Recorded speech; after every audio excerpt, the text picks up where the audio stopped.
Hello बच्चों, आज हम आपका पाठ 3 धातु एवं अधातु क्लास 10वीं रिवाइज करेंगे। इस पाठ में आप देखोगे कि सबसे पहले हम जब बात करते हैं तो तत्वों के जो निर्धारण हुआ था कि कौन सा धातु है कौन सा अधातु है, वो किसके आधार पे हुआ था? उनके गुण धर्मों के आधार पे। ठीक है, तो बहुत पहले आसान से शुरू करते हैं कि धातु के उदाहरण आपको अगर दिमाग में लाने हैं तो जैसे आयरन है, एल्यूमिनियम है, चांदी है, कॉपर है। अधातु के उदाहरण की बात करें तो हाइड्रोजन है, नाइट्रोजन है, सल्फर है, ऑक्सीजन है। तो बहुत ही आसान सी चीज़ें जो आप छोटी क्लास से पढ़ते आ रहे हैं। भौतिक गुण धर्मों की जब बात करते हैं तो ज़्यादातर 10वीं में क्या होता है कि जो भी अंतर पूछा जाता है वो रासायनिक गुण धर्म के आधार पर पूछा जाता है, लेकिन इनके अंदर जो भी अपवाद हैं जब हम गुण धर्म की बात करते हैं भौतिक के आधार पे, वो बहुत इंपॉर्टेंट है। जैसे पहला है गुणधर्म धात्विक चमक।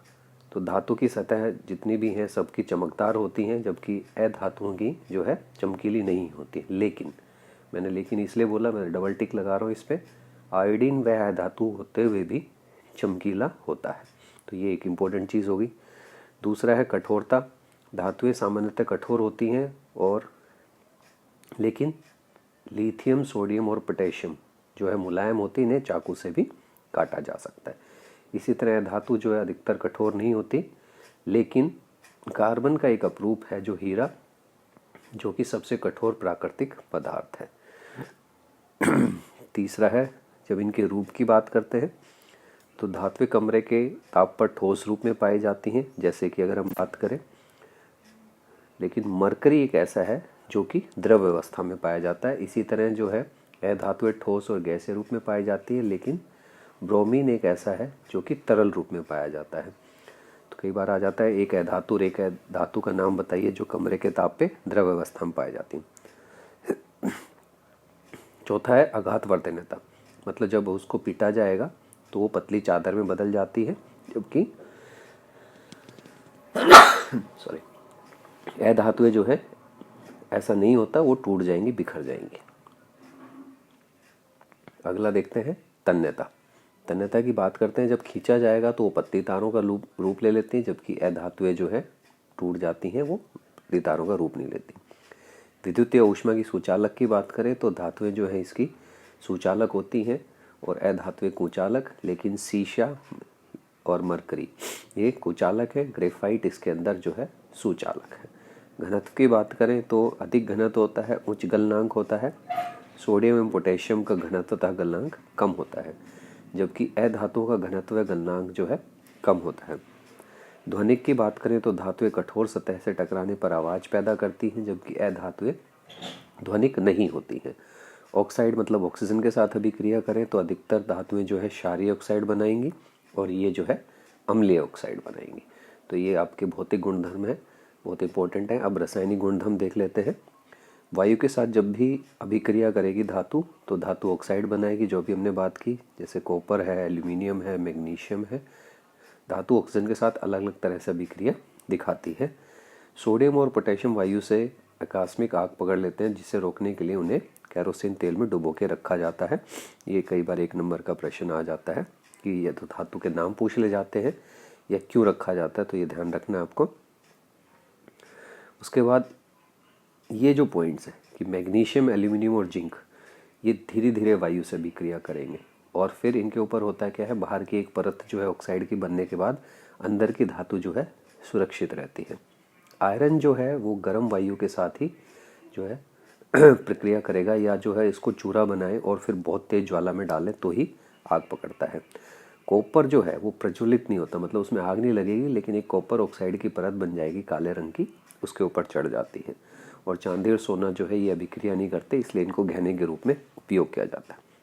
फिर हम बात करते हैं उभयधर्मी ऑक्साइड की, जो कि बहुत ही इंपॉर्टेंट है। वे धातु ऑक्साइड जो अम्ल तथा क्षार दोनों से अभिक्रिया करते हैं और लवण और जल उत्पन्न करते हैं। तो इसमें आपको एक जिंक ऑक्साइड और एक एल्यूमिनियम ऑक्साइड, 2 उदाहरण याद रखने, और एक किसी का भी जो है दोनों के साथ अभिक्रिया करते हुए, जैसे एल्यूमिनियम ऑक्साइड HCl के साथ करिए अभिक्रिया करके एल्यूमिनियम क्लोराइड बना रहा है, और सोडियम हाइड्रोक्साइड के साथ अभिक्रिया करके सोडियम एल्यूमिनेट बना रहा है। ये बहुत इंपॉर्टेंट अभिक्रिया है, 2 नंबर का प्रश्न आता है। फिर ये बड़ा अच्छा दे रखा है कि जल से अभिक्रिया के अंदर जो है आपको टेबल फॉर्म में, उसको बहुत कुछ याद करने की ज़रूरत नहीं, इस टेबल से आप समझ जाओगे। धातु जब भी जल के साथ अभिक्रिया करेगा तो धातु ऑक्साइड और हाइड्रोजन गैस निकलेगी। धातु ऑक्साइड जब अधिक जल होता है तो वो धातु हाइड्रोक्साइड में भी बदल जाते हैं। तो शुरुआत में ऑक्साइड बनेगा और हाइड्रोजन गैस, या अगर वो पहले से धातु ऑक्साइड है और उसको जल से अभिक्रिया करवाएंगे तो हाइड्रोक्साइड। 3 धातुएं सोडियम, पोटेशियम, कैल्शियम ठंडे जल से ही अभिक्रिया कर लेते हैं। मैग्नीशियम जो है गर्म जल से अभिक्रिया करेगा। एल्यूमिनियम, आयरन, जिंक जो है जल जब भाप के रूप में होगा तब करेगा। और लेड, कॉपर, सिल्वर और गोल्ड जो है जल के साथ अभिक्रिया नहीं करते। अब सबसे इम्पोर्टेंट चीज़ है कैल्शियम और मैग्नीशियम। ये जब जल के साथ अभिक्रिया करते हैं तो तैरने लगते हैं। क्यों? क्योंकि हाइड्रोजन गैस के बुलबुले धातु के साथ चिपक जाते हैं। होता क्या है कि कैल्शियम और मैग्नीशियम जब जल के साथ अभिक्रिया करते हैं तो जो हाइड्रोजन गैस निकलेगी वो कैल्शियम और मैग्नीशियम नीचे पहुंच जाते हैं और उनके नीचे जो है हाइड्रोजन के बबल जो है उस लवण के साथ चिपक जाते हैं, कैल्शियम धातु के साथ चिपक जाते हैं और इसको ऊपर उठाकर ले आते हैं, जिससे ये तैरने लग जाता है। तो ये बहुत इंपॉर्टेंट है, ये याद रखना है, पूछ लिया जाता है कई बार। फिर कुछ उदाहरण दे रखे हैं धातु और जल के, जहाँ पर जो है हाइड्रोक्साइड और हाइड्रोजन गैस मिल रही है, आपको देख सकते हैं आप, कैल्शियम, सोडियम, मैग्नीशियम, एल्यूमिनियम और आयरन।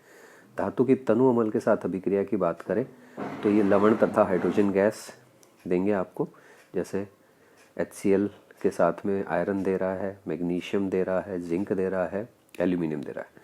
कॉपर, सिल्वर और मरकरी ये जो है तनु अम्लों के साथ अभिक्रिया नहीं करते हैं। ये आपको याद रखना है कि ये डाइल्यूट एसिड के साथ में अभिक्रिया नहीं करते हैं। उसके बाद धातु की अन्य धातु लवणों के साथ अभिक्रिया की जब हम बात करें तो धातु लवण विलयन और लवण विलयन का धातु ये बन जाएगा, मतलब कि वो रिप्लेस कर देगा। ये किस पे निर्भर करेगा? सक्रियता श्रेणी के अंदर, जो आपने पहले पाठ में भी पढ़ा था कि विस्थापन अभिक्रिया के अंदर। तो जो आपको सक्रियता श्रेणी याद करनी है तो ये घटते हुए क्रम में नीचे की तरफ जा रही है। सबसे अधिक जो है potassium, sodium, calcium, magnesium, aluminium, zinc, iron, lead. उसके बाद में आप देखोगे हाइड्रोजन, कॉपर, सिल्वर और गोल्ड, मरकरी भी है। और धातुओं की जो अधातुओं के साथ अभिक्रिया होती है उसमें आप देखोगे कि होता क्या है कि संयोजकता कक्ष को पूरा करने के रूप में होती है। जैसे कि सोडियम और जो क्लोरीन आपस में अभिक्रिया कर रहे हैं तो इसके पास में एक एक्स्ट्रा है, इसके पास में बाहरी कक्ष में 7 है, तो ये इसको 1 दे देता है, तो ये अपने संयोजकता कक्ष को पूरा करते हैं। तो धातु के परमाणु अपने संयोजकता कक्ष से इलेक्ट्रॉन त्याग करने और धनायन बनाते हैं और अधातु परमाणु संयोजकता कक्ष से इलेक्ट्रॉन कर ऋणायन बनाते हैं। तो ये जो अभिक्रियाएं होती हैं ये बहुत इंपॉर्टेंट है। इसमें आप देखोगे कि जो इलेक्ट्रॉन बिंदु संरचना जो इनकी आती है, आप देख रहे हो सोडियम के अंदर 2 8 1 इलेक्ट्रॉन इसने दे दिया।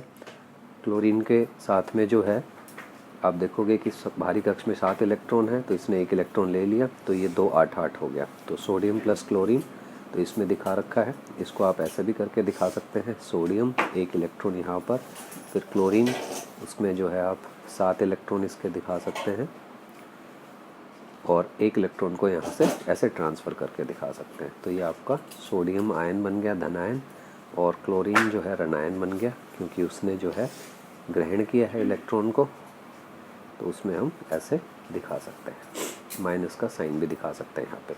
तो आयनिक यौगिक विपरीत आवेश एक दूसरे को आकर्षित करते हैं तथा मजबूत स्थिर वैद्युत बल के बनकर आयनिक यौगिक बनाते हैं। तो आयनिक यौगिक में क्योंकि पूर्णतः स्थानांतरण हो रहा है तो एक जो है मजबूत आवेश जो है उसमें बनता है। आयनिक यौगिकों के गुणधर्म की बात करें तो भौतिक प्रवृत्ति, ये ठोस व कुछ कठोर होते हैं, सामान्यतः भंगुर होते हैं। गलनांक जो है इनका अधिक होगा क्योंकि स्थिर आबंध है। घुलनशीलता की बात करें तो ये घुलनशील होंगे जल के अंदर, लेकिन जो है केरोसिन, पेट्रोल जैसे विलायकों में अविलेय होंगे। विद्युत के चालक होंगे क्योंकि ये जो है गलित रूप में विद्युत का चालन करते हैं, आयन के रूप में बदल जाते हैं जब भी इनको किसी चीज़ में मिक्स किया जाता है। ठोस के रूप में विद्युत का चालन ये नहीं करते हैं। तो इसमें जो है तीसरे पार्ट में आपका यहीं तक है। जो आयनों को जो निकालना है, धातु को निकालना है या अयस्क की बात है, वो सब चीज़ें इस बार नहीं है। तो इतना ही करते हैं हम रिविज़न के अंदर। उम्मीद करते हैं आपको पसंद आया होगा। और सबसे मेन चीज़ जो है आपके आयनिक यौगिकों की अगर हम बात करें तो इसमें जो है आप इलेक्ट्रोड बिंदु संरचना मैग्नीशियम क्लोराइड और एल्यूमिनियम क्लोराइड, उसके बाद मैग्नीशियम ऑक्साइड, कैल्शियम ऑक्साइड, इन सब की ज़रूर प्रैक्टिस करनी है आपने। इनमें से एक प्रश्न जरूर आ जाता है स्थानांतरण को दिखाते हुए। तो ये देखने के लिए धन्यवाद।